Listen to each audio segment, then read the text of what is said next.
Let's take a look at the chart action for Ethereum.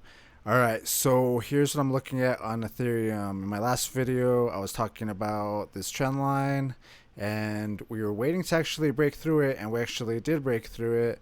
And then I was looking at the Fibonacci retracement levels, like I've been talking about in my other videos. Get a nice little run up, and then if you think there's a correction, you can set up the Fibonacci retracement tool right here.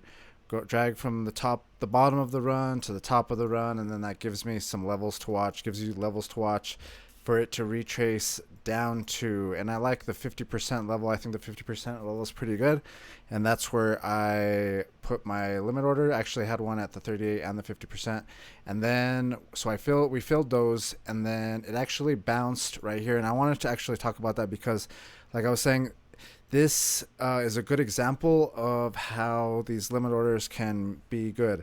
So it dropped down pretty much right at the 50% level. It went a little bit lower, but popped back up, ran up for a while, and from right here to actually, let's see, let's go to the 1 hour time frame. I think I was watching it something like this. So we have a bottom, bottom, giving me a bottom trend line, something like that. And so you draw your trend line out. Whoops, let me delete this one. And once it breaks that, then that would be a signal that we're changing direction.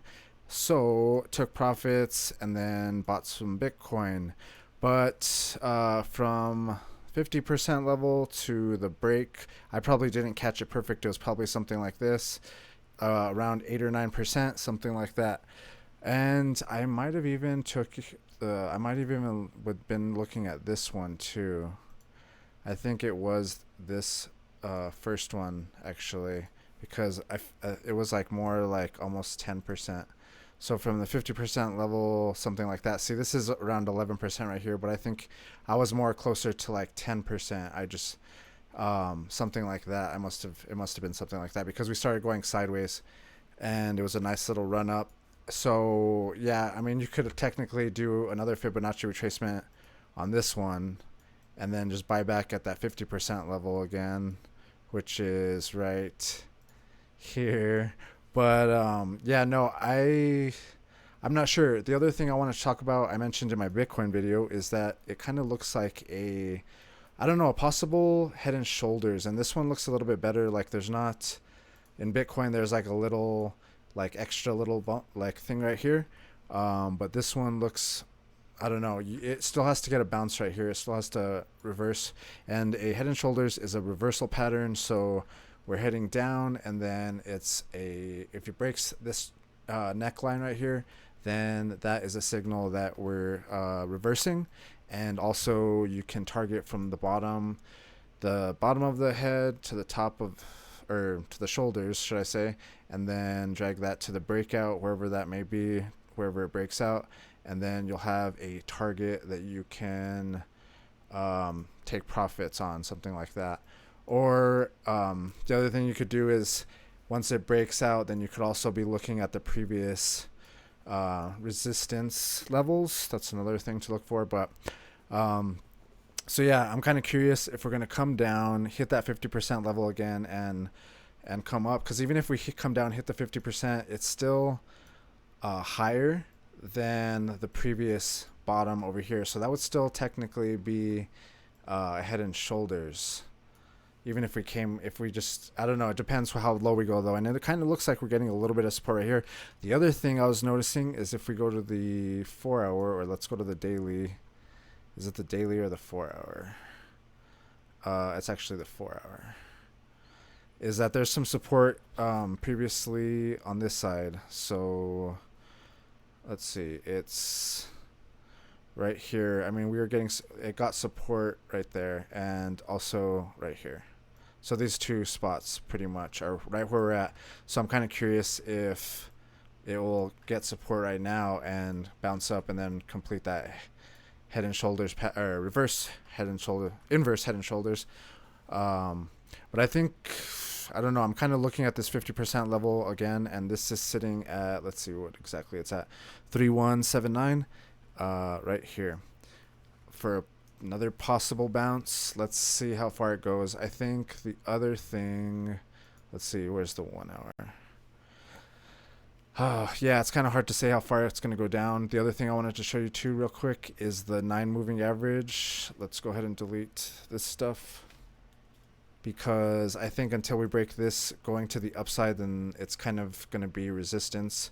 So we have this blue line right here, and let me actually just not delete everything, but hide it for a second. Okay, so now you can see the blue line, and we got support on it this whole run up, and then we broke through the downside.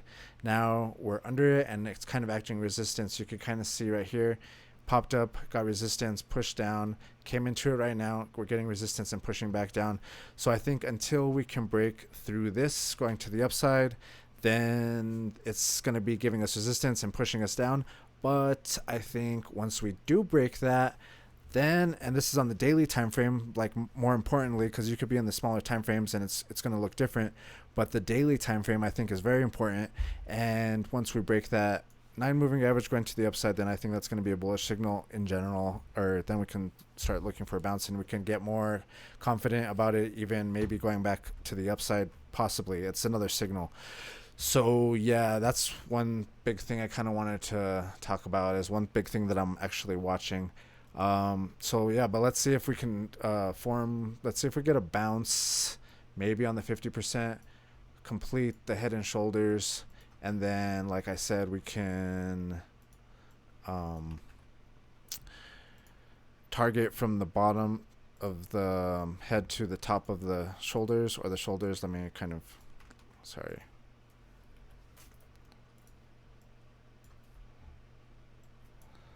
Okay, so we can we have a neckline, then we have from the bottom to the top of the shoulders. If we could break out somewhere, what's going on here? I think it's because I have this. Okay, that's what was messing me up. So now if we drag from the top, the head. So now if we drag from the bottom, so now if we drag from the head to the shoulders, we got a target, and we could drag that to the breakout, wherever that may be, if it does, and maybe we could look for something like that. If not, then it might go down. And see how I was saying in the different time frames, the 9 moving average will look a little different. You could actually trade off of it in other time frames, like right here it broke up, and then right here it kind of broke down, so, or it kind of started testing it, and then it broke to the downside. So yeah, I like the 9 moving average in general, and yeah, I should probably I think I have a video. I'll try to put it right here if I can. All right, if you guys like the video, hit the thumbs up, and I'll see you in the next one.